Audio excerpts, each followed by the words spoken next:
Happen to be back.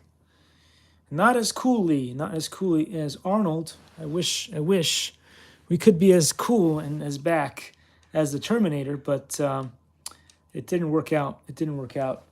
I was uh, I was hoping to be the. I was gonna take a page out of the Andrew Tate playbook and go back and be an alpha man. Go back and be an alpha man. Unfortunately, that was not the within the realm of the possibilities of something that someone like me could do. And the reason why that is this poster right here. I applied to this amazing job posting, and as you guys have probably seen from my ranting on and on and on from the other live streams, I was rejected from the position. So anyway, that's part of the reason why in the background you don't see all the usual stuff that's on the posters, because I was slowly taking this thing down, because I was thinking I'm gonna go back to being an alpha and working the real work, the real work, not this fake job that I do every day, because I don't have anything else I can do. All right, so as you can see here on the usual settings, something's weird with the camera. It's kind of giving me some weird colors and stuff. I don't know if that's just the way the light is shining into the room or whatever, but anyway. So you can see there, we are at 1,590 something subscribers on there. Let's see how it's going in the TikTok world. In the TikTok world, we are at 1,869, which brings up the reason why so many people are no longer interested in looking for jobs is because we don't have Prop 69. Anyway, with that all said, guys, let's jump into some Real Flight Evolution.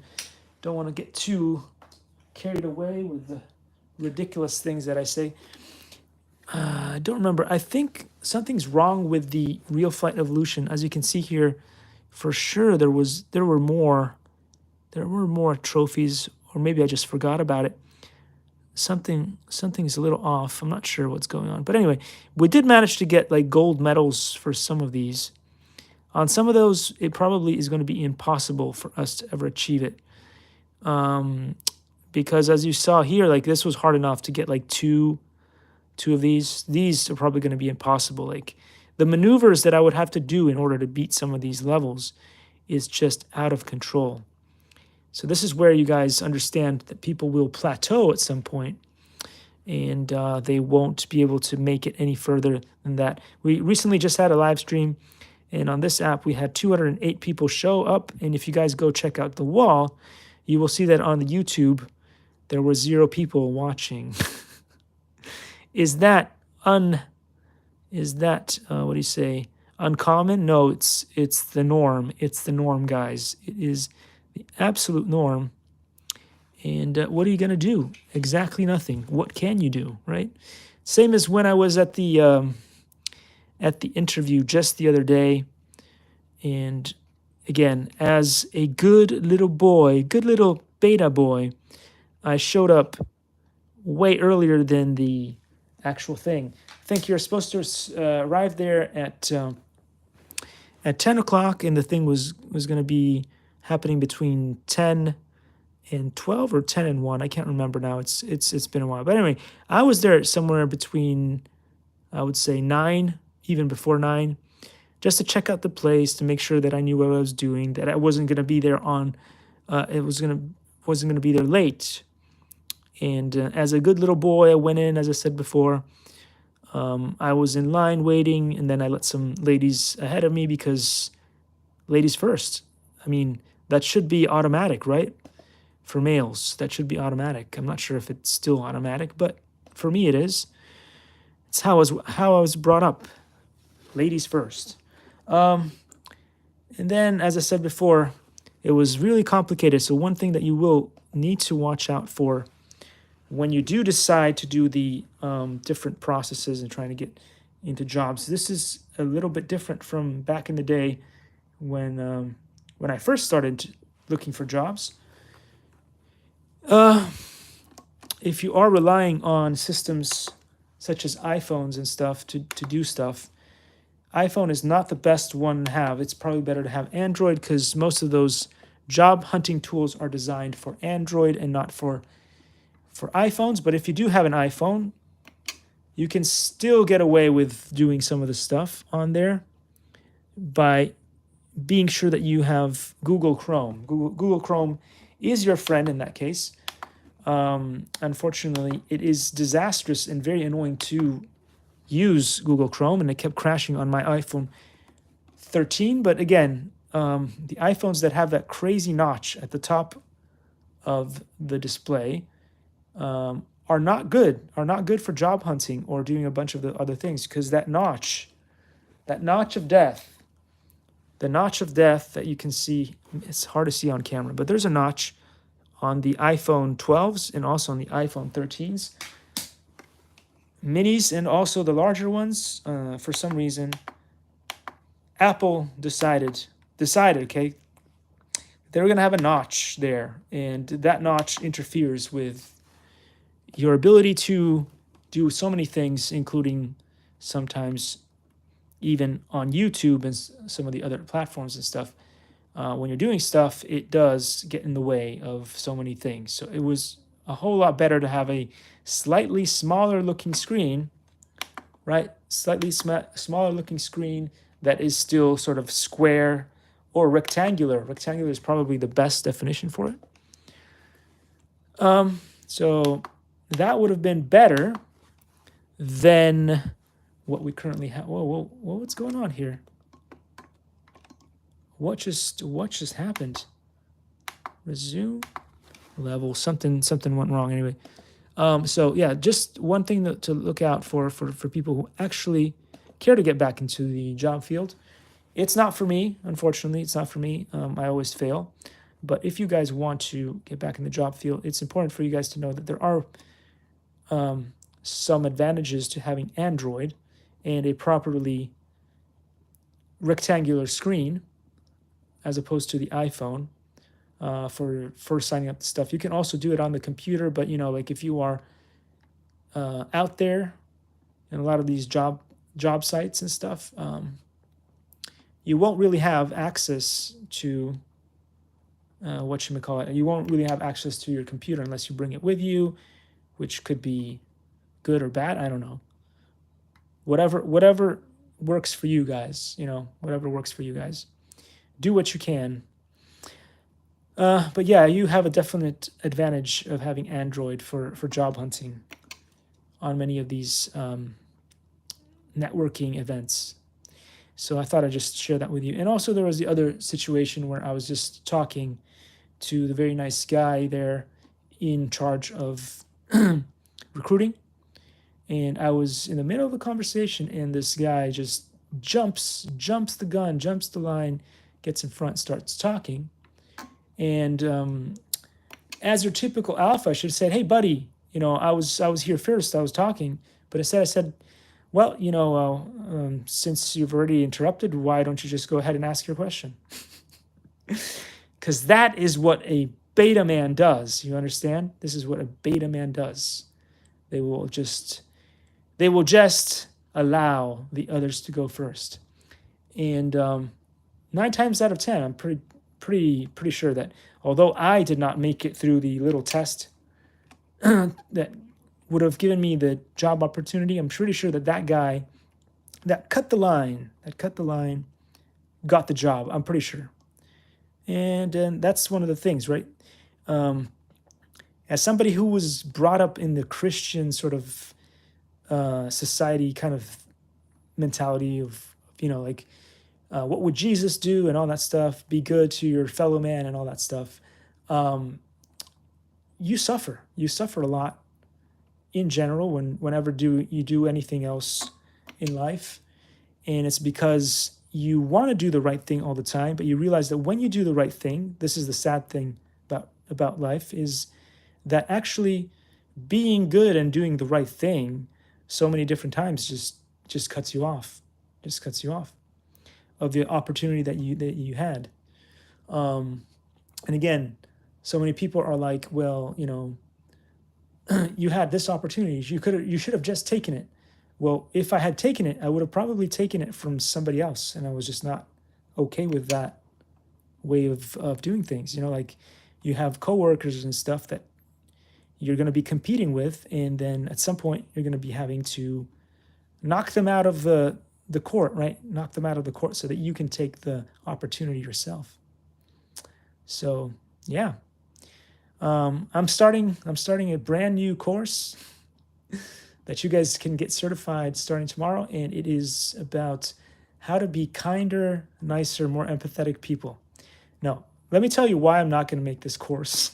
The reason why I could teach the course, I could excel in the course, I could also lead the course and do the thing, carry out the things that I say by example. But you know what? The reason why I don't do that course, the reason why I'm not going to do that is because then, and this is the saddest punchline of all, is I would be making humans less capable of being able to be in the workforce.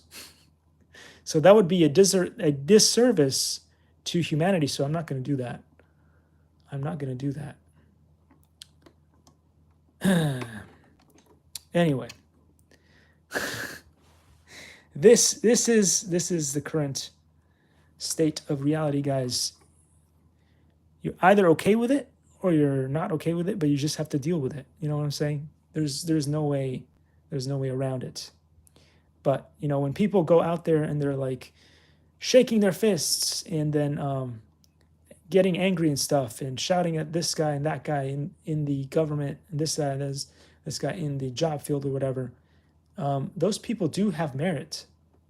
Those people do have merit and credibility because they're just done. You know, like you have a lot of those stats out there saying like, oh, but you know, the employment is so much better right now. People are going back to work. Look, there's so many employed. It's just that so many people have given up. They've given up hope. They don't even care to go back to these events. Like I do it because I'm one of those people who's willing to do it just to get through the humiliation to show you guys what it's all about. But you know, it is a mess. It is a mess out there, and it's going to get worse. And now a lot of those people who got fired from, you know, like all the tech industry and stuff. I mean, it won't be as difficult for them, but it might be a little bit difficult. They might feel a little bit of the pain that I've been going on about for like 20 years. But again, they have better, more transferable skills than I do. So eventually they'll be fine. They'll get back on the horse and they'll be fine. But some people never will. So, you know, I thought I'd just mention that. Some people never will. This is one of the coolest exercises that you can do. It is very, very challenging. As you can see, I keep failing at it miserably, but it is very enjoyable and fun to try. And I've been trying to beat this for a considerable amount of times. I get pretty far in it, and I get a little bit better and better as we go along. But then there are some places like that where, and I've been way past that point where you saw me fail right now, but it's just really challenging. So there are areas at some point where you will plateau like that. And let's go back to the main menu. So I'll fly a couple of things since we're out here. We will not choose a challenge. We will exit the challenges, and I'm not sure what. Oh, look, it's the Trojan. Not sure if we should do it at this field or a different field. I can't remember. There's a bunch of buttons here. No, that's not what I wanted. No, that's not what I wanted either. There's one that was useful. No, definitely not that one. Oh no, I removed the safe. I want to be able to see safe. There was one more. I just can't find out which one it was. I think we'll just go with that. We can always bring back this menu here by hitting, I'll show you here on the thing. The select button over here brings back this menu over here. I can't remember if this existed on the previous version of Real Flight, which was Real Flight 9.5S. We'll just do a quick takeoff and landing at this great area place here. Woohoo! Let's go chase that cool bird up there. We could try to fly in formation with it. I did not touch anything. I'm not sure why that showed up even. But in the left corner over there, you can see where the plane is located right now, which is kind of cool because I know that it's coming back to me. So actually, that's pretty useful. Believe it or not, that's pretty useful because if you lose track of where it is, you won't get this beautiful thing in real life if you're flying. So, but you do get it on this simulator, which is kind of awesome. It's kind of awesome to have that feature. And it had disappeared, but I guess if you get far enough away, maybe it'll start again. Let's see. So I was trying to fly information. Oh yeah, that's cool. So now I know how I am positioned in air. That is actually a very, very useful tool to have. Wow. Good job, Real Flight Evolution engineers, for putting that feature in. That is cool. And if you get too close, it just pops off the screen and you don't have it anymore and it's not in the way. But if you're worried that you've lost your plane and it's somewhere out there in the wilderness, let's see, it should pop up again. There we go. I know that it's moving away from me. If I do this, it'll start moving back to me, and there we go. Wow. I had not realized this thing was a feature that was available, but it is a very nice feature to have. And now that I know a little bit more about how to pilot these planes, I find this very useful. Very cool. Let's go for a nice landing. Stuck that landing. It was fantastic. But remember, the reason why I stuck that landing is because I am flying in safe. Look at that, safe. Let's see. If I get out of safe, we're going to go into AS3X. And up we go. And we can do a... Whoa. No, we are not going to do that. We're going to try that one more time. Reset. Let's go. Okay. I was going to do one of those funny things where you go up there and you go, hey, look, I'm so good. I can do a roll and a loop and a return back to me. That was cool. And actually, that was very simple to do now that I kind of have some idea of what's going on with these planes. Ooh, that was close. That was so close. Let's do another roll up there in the sky. Woohoo! And a nice loop-de-loop. We won't finish the loop-de-loop because sometimes you don't have time and you don't know if you messed it up and you're too close to the ground, you won't be able to get out of that. One thing that people go like, oh, I'll do a loop, and then they don't realize that they don't have enough time, so they'll just smash in the ground. One thing that you can do is that famous Maverick move that he did in the show, where you're going this way. You do a loop, and then you get out of the loop, and you come back to yourself, hopefully not hitting that. Here we go. Let's do a nice... Whoa, no, that was terrible. Did I destroy the prop? No, it's a pretty strong plane.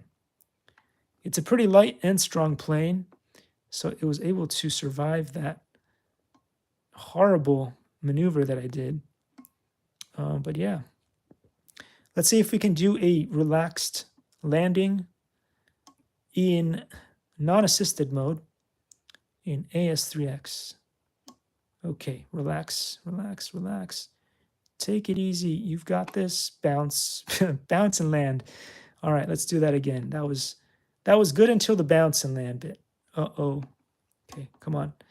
Come on back to me. No! That was a thing. Another bounce and land. Okay, we're going to be able to land properly this time. Let's see. Making a left. Yeah. Was that a left? I don't know. Was that a left? Whoa, I stuck that one. That was pretty good. That was pretty good, but it was far away from the camera. Let's see if we can do this better. I would like to do one where I'm slightly closer to the camera. So I'm going to pretend like this was the real thing and I was just flying back to myself in real life. And I usually like to land this way so I can see up close, where in personal, where the things are going. Oh, that was a bounce and land. Oh well, we'll just have to go with a bounce and land, won't we? One more shot in the air.